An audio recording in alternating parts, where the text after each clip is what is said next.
The divorce papers arrived on my 34th birthday. I remember staring at the envelope on my front porch, still holding a grocery bag with a small chocolate cake inside. I had bought it for myself on the way home from work. It wasn't a big celebration. My husband, Ryan, had told me he would be working late, so I planned a quiet evening with a candle, a movie, and a phone call with my sister. The envelope looked official. My name was printed across the front in neat black letters. At first, I thought it was another insurance document or something from the bank. I carried it inside, set the groceries on the kitchen counter, and opened it without thinking. The first page began with 2 words that instantly changed my life. Petition for dissolution of marriage. I read the title 3 times before the meaning reached me. Ryan was asking for a divorce. No conversation, no warning, no explanation, just legal paperwork delivered to our home on my birthday. I stood in the kitchen so long that the ice cream I had bought melted in the grocery bag. I kept waiting for him to call and tell me it was some terrible mistake. He never did. Instead, my phone buzzed with a short text. "You'll understand someday. This is what's best for both of us." That was all. 10 years of marriage reduced to 1 sentence. People often ask whether there were signs. The truth is, there were. I just explained them away because I wanted to believe that difficult seasons eventually passed. Ryan had become distant during the previous year. He spent more evenings at the office. Weekend plans disappeared. He stopped asking how my day had been. When I talked about our future, he changed the subject. I convinced myself he was stressed. His company had gone through layoffs. His father had been dealing with health problems. Marriage meant standing beside each other through hard times, didn't it? At least that's what I believed. Looking back now, I realize I spent months protecting our marriage while he had already walked away from it emotionally. That evening, he finally came home. He looked strangely calm, not angry, not guilty, just finished. "I figured you'd received the papers," he said quietly. I nodded because my voice refused to work. He placed his keys on the table like it was any ordinary Tuesday. I didn't want to fight. A fight? I finally whispered. I wanted a conversation. He sighed. "I've made my decision." Those words hurt more than I expected. Not because he wanted to leave, but because he had already decided my opinion didn't matter. I asked the question every abandoned spouse eventually asks. Is there someone else? He looked toward the window before answering. I think we've both changed. He never actually answered my question. That silence answered it for him. The next morning, I called my older sister, Emily. I expected her to tell me to fight for my marriage. Instead, she listened. Really listened. When I finished crying, she said something I'll never forget. Don't make permanent decisions while you're standing in temporary pain. I wrote those words in a notebook. They became my anchor. I didn't call Ryan 20 times. I didn't beg. I didn't post emotional messages online. I didn't tell everyone he had ruined my birthday. Instead, I made a list. Find a lawyer. Understand my finances. Protect my peace. Sleep. Eat, breathe. Just survive today. Tomorrow could wait. A week later, I met with a family law attorney. I was embarrassed walking into the office. I felt like admitting my marriage had failed somehow meant I had failed too. The attorney smiled kindly. You'd be surprised how many strong women sit in that chair. For 2 hours, she explained my rights. She didn't promise revenge. She didn't encourage anger. She encouraged preparation. Knowledge, she said, is calmer than fear. That sentence changed how I viewed everything. Instead of imagining worst-case scenarios, I started gathering facts, bank statements, mortgage documents, retirement accounts, insurance policies, tax returns. Every piece of paper reminded me that my future wasn't built on panic. It would be built on information. The hardest part wasn't dividing property, it was dividing dreams. Every room in our house carried memories. The kitchen, where we painted cabinets together, the backyard where we planned to raise children someday, the guest room my mother always stayed in during Christmas.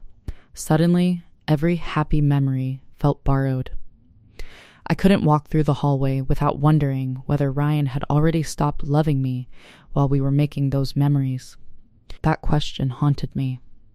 Until one afternoon, my therapist gently interrupted me. What if that's the wrong question? I looked confused. She smiled softly. The better question is, when did you stop choosing yourself? I didn't answer. Because I knew exactly when, years ago. Every compromise, every apology I made just to keep peace, every time I accepted less respect than I deserved because I thought being understanding would save my marriage. Little by little, I disappeared. 3 weeks after the papers arrived, Ryan asked if we could meet for coffee. I almost said no. Instead, I reminded myself that calm people don't avoid difficult conversations. They prepare for them. He was already sitting by the window when I arrived. He looked nervous for the first time. After a few minutes of uncomfortable silence, he folded his hands together. I need to tell you something before you hear it from someone else. Every instinct in my body told me I already knew. But I stayed quiet. He took a slow breath.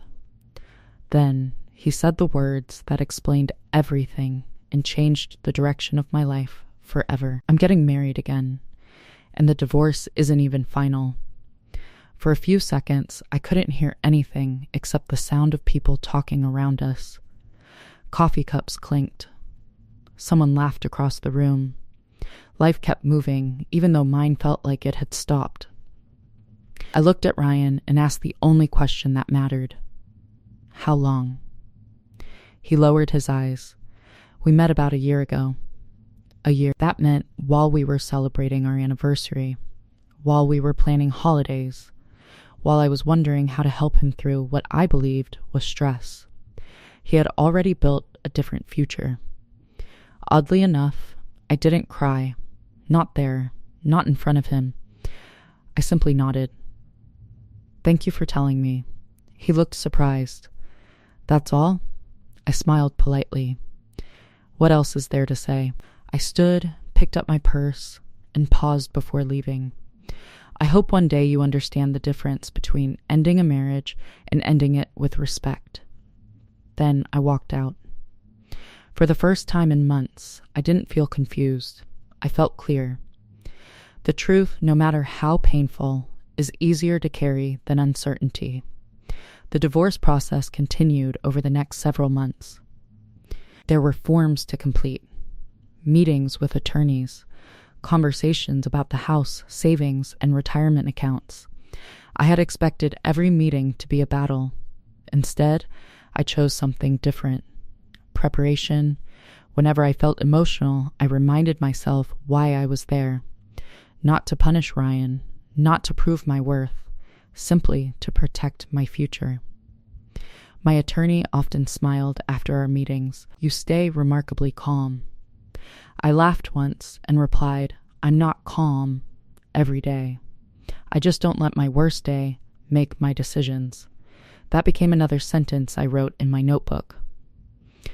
I also began rebuilding the parts of my life I had quietly neglected. I started taking evening walks after work, not because I wanted to lose weight, because walking helped me think. I joined a local book club, even though I almost canceled before the first meeting.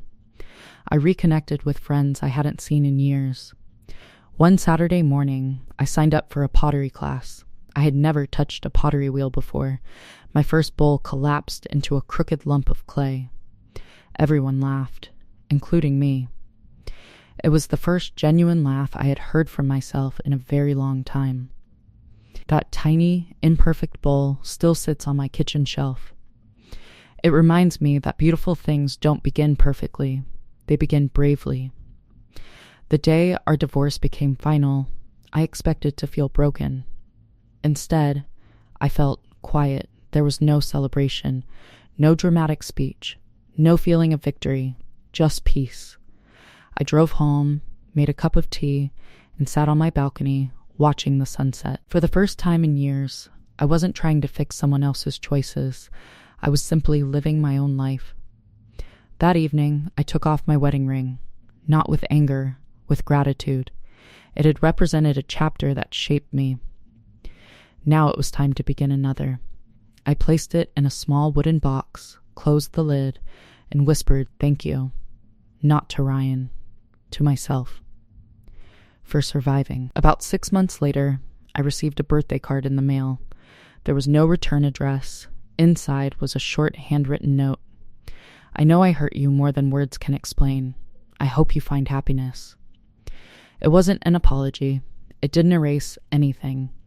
And surprisingly, I didn't need it to. I folded the note and placed it in a drawer. Some chapters don't need a reply. They simply need to end. A few weeks after that, my sister invited me to dinner. As we walked back to our cars, she smiled and said, "You know something? What? You laugh differently now." I laughed again. What does that even mean? It sounds lighter. Her words stayed with me all the way home. She was right. Somewhere between the divorce papers, the legal meetings, the lonely nights, and the quiet mornings, I had stopped carrying the weight of trying to be enough for someone who had already chosen another path. I realized something important. The divorce papers hadn't ended my life. They had ended a version of me that believed love required abandoning myself. A year later, on my 35th birthday, I celebrated differently. I invited a few close friends over for dinner. We ordered too much food. We laughed until midnight. There were no expensive gifts, no elaborate decorations, just people who made me feel seen. Before everyone left, my friend Mia handed me a small wrapped package. Inside was a simple silver bracelet. Engraved on the inside were 4 words: "Choose yourself with kindness." I smiled because those words perfectly described the past year. Choosing yourself isn't selfish. It's refusing to disappear. It's setting healthy boundaries without raising your voice. It's understanding that dignity is stronger than revenge. It's knowing that someone else's decision to leave does not determine your value.